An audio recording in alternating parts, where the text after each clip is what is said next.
look, when we've got the 2 games and the 3 games, we're going to try to do them as much as we can. And we've got a nice 2-gamer. I do want to I don't want to say complain, but I'm a little tilted. And of course it happens the one night I don't play when my super sneaky buddy healed, who I've tried every day. Oh, I thought of you. I thought of you. And you know what my other one was at 6% ownership or whatever? DiVincenzo. And he puts it 47. So that, or actually I might have had 50. That was really tilting because if I literally could have found my way to build one lineup with them, I basically could have done anything else and probably been okay. I could have played just the straight chalk, and just a little tilting that I wasn't able to get back to the computer in time to play. All right. Any overall thought sheets here? We'll jump into game. Yeah, let's start with like who do you like in the games here? Orlando, and maybe it's a personal bias. I think it's weird. The Clippers are 8-point dogs, and I certainly understand why. I think they're going to lose by 30, or I think they're going to win the game. What are the scores in the series? 3-2, both. 3-2 Cleveland, 3-2 Dallas. Dallas just beat the hell out of the Clippers in LA. So Orlando is down 3-2, but at home. And they've destroyed Cleveland both times at home. And they destroyed Cleveland both times. What have they been doing with? And I know we've talked about this a couple of times. I haven't really been paying attention. What's Orlando been doing with their bigs? So they switched back to Carter. Carter got his most minutes in the last game and actually played well, but there was no Jared Allen, and it's kind of interesting what Cleveland did. But Carter was the first game he really got there since he's been 4,300. But it's hard to find guys who are that cheap now. Today, they unfortunately didn't. Would they move him up to 44? Yeah, they didn't really move him up very much. So it's going to be hard to avoid him. So it was the Carter, was the main one last time.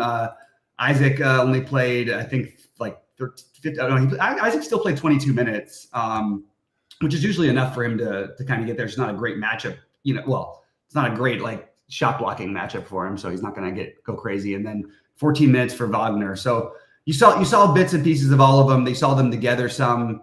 Carter with Isaac, Carter with Wagner, but that's basically what they've been doing over there. And I have to just say, going with this game, we need to know about Jared Allen because he sat the last game, and he did.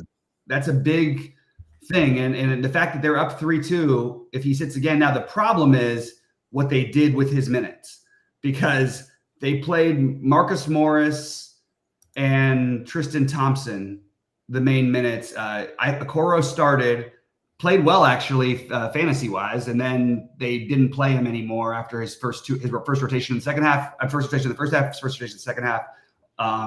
They went over to the bigger lineup with Morris, even without, without Allen. For some reason, they still decided to go double bigs, and hey, it works, so I guess I can't question it too much, but it was a little surprising to me that that's the way they decided to go. But yeah, I mean, it's as of right now, I think Jared Allen is a legit questionable. And if he's really questionable, maybe you sit him one more game and you hope you win without him. But you've always got him for Game 7 at home if you need to. So that's where I'm at. You guys are getting the behind the scenes of Sheets' brain here.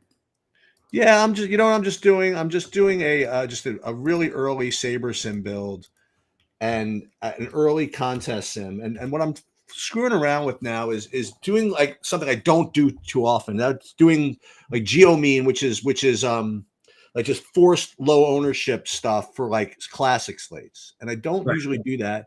And I don't usually do that for the NBA specifically, but because it's a 2-game slate, I just want to see what that would look like if I did it. And that would look like not a lot different, actually. Still Luka, and actually the next highest owned guy I would get was that aforementioned Wendell Carter. Like you said, at 4,400 still. I guess he's just going to show up a bunch. And then Banchero, Allen, Derek Lively I'd be getting a decent amount of. Russell Westbrook. This is just kind of what it would look like now. I see Terrence Mann is questionable. Is that real or not really? I mean, with the Clippers, hard to know. I imagine Terrence Mann they're going to do everything in their power to make sure that he plays. That's where I'm at. Yeah, that was rough. I can see over here. We got Brandon talking through it from our account. Like, yeah, he had a lot of great stuff. It was just the one Brunson. You needed the Brunson and either Buddy Hield or no, Brunson and DiVincenzo maybe instead of Hart and Halliburton. But it was a bold lineup, man. You really had some. Oh, no problem, Brandon. Yeah, you had a. I mean, that definitely had a really good shot last night in the big ones, and it was I felt like you deserved a little bit better, but it was tough with what Brunson did down the stretch. I had a decent amount of the McConnell from Indiana and also the other guy. Toppin was doing well for a while. I don't know if they ended up smashing at the end, but the other guys from Indiana really didn't have to do too much. So yeah, what Brandon did is something I would never do, and it almost like I'm not saying that it almost worked out perfectly. He had literally a chance because he played McConnell, Nembhard, and then he also played Halliburton, which is a strange three-man, but it looked pretty awesome. It just was not going to be able to match McConnell's. Halliburton was never going to be able to catch Brunson's points. That's the only problem. But it definitely made a lot of sense the way the build worked, and he went 100% Embiid and Embiid actually I thought was going to have even bigger score. So maybe a little bit unlucky there for Brandon. It would have been nice to see him take one down. I was sweating it. Yeah, that's the thing, man. And we talked about this before. I think we were talking about during baseball, or whatever. That like Jalen Brunson, he's just the man there, and he's going to shoot the ball every time that he can. Where Halliburton is still, right. He's still a facilitator. Right. He scored 0 points after the first 16 minutes of the game. He won't take a guy down and post him up and then do a just kind of a terrible fall away three that just goes in because the guy that can score. He's Halliburton's gonna find that other guy in the corner. He's gonna find Neesmith or Nembhard from time to time. So it's just Brunson just has that kind of upside nowadays, especially in the playoffs, right? Where you just got to do what you got to do to win. Yep, and it was tough yesterday with the value, and I'm curious. I didn't look at who ended up winning, but I got to take a look, see if there was any Buddy Hield on there. I don't think so. I don't think anybody played Buddy Hield in the world yesterday, and it was 3K.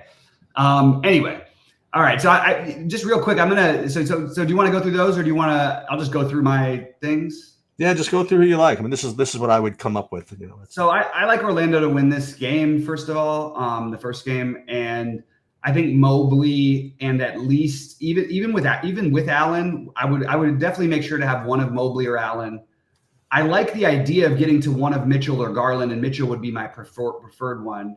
And I like the idea of getting to one of Struss or LeVert.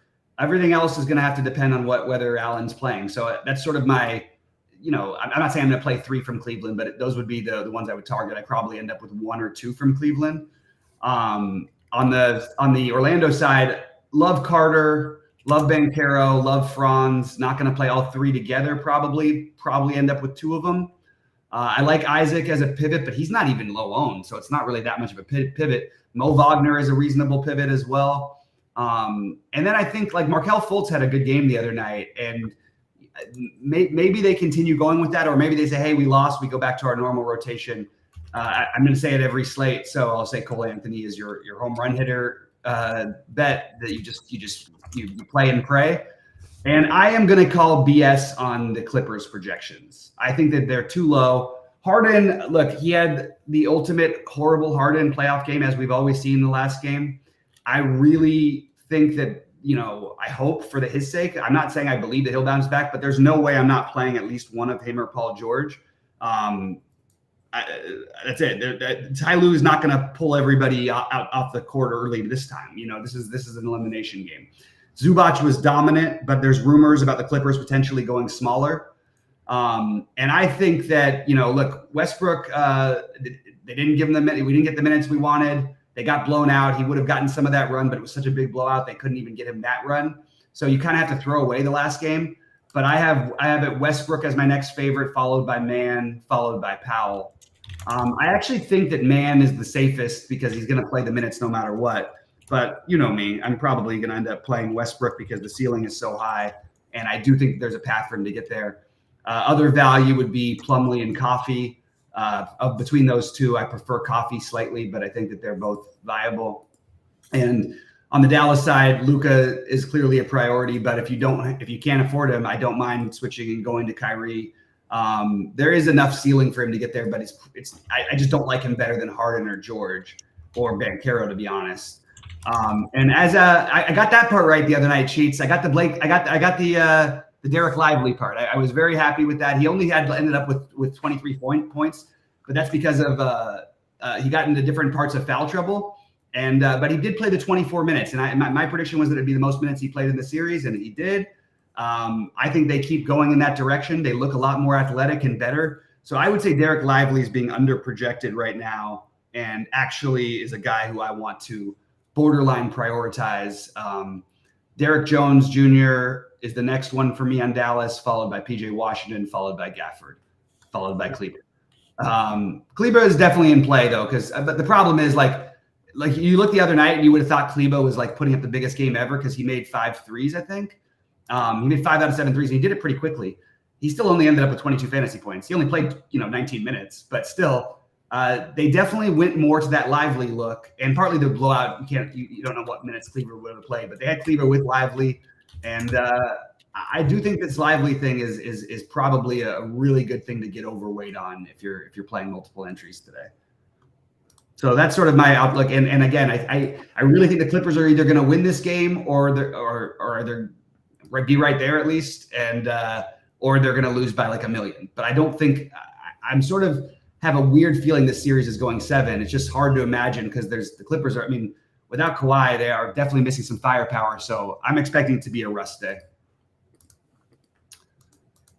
For what it's worth, yeah, Russ has been, statistically, the team is better with him on the court than any other player on their team in this series, and I think they might realize that and give him a few more minutes, even though he sometimes I don't understand, man. He's just an inconsistent shooter, and I wish he would have figured that part of his game out because he would be awesome.